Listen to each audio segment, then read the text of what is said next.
Magoya bayan gwamnatin sojin Nijar na farin ciki da murna a yayin da mummunan hatsarin jirgin sama ya afku a nahiyar Asiya wato ƙasar Philippines.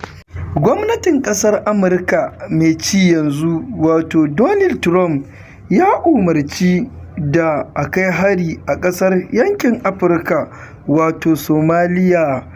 Kada ku manta in ba ku taɓa ziyartar shafinmu ba domin samun cikakkun labaranmu to ku danna mana subscribe sannan ku taɓa mana alamar ƙararrawar sanarwa, shine zai tabbatar muku da zarar mun ɗaura muku sabon labari zai zo muku.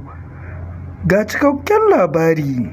Al'ummar ƙasar jamhuriyar Nijar magoya bayan mulkin sojin ƙasar sun fito sun yi ayari da nuna farin cikinsu da murna da ficewa daga ƙungiyar wato haɗin kan daular Afirka wato ECOWAS a yayin da suke nuna farin ciki da ƙulla alaƙa da yankin Sahel.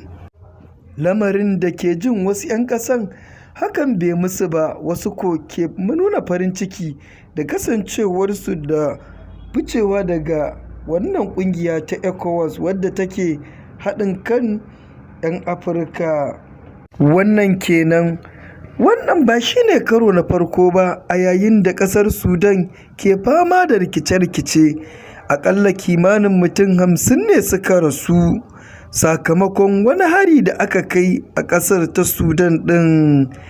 Daga ƙasar ƙetare, shugaban ƙasar Amurka wato Donald Trump ya bayyana cewa a kai hari ƙasar nan ta Afirka wato Somaliya inda take fama da yaƙe-yaƙe. Ƙasar Somaliya dai ta daɗe tana fama da irin wannan rikice-rikice.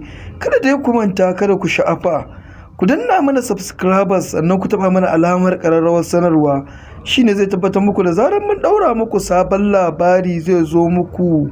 Mun gode.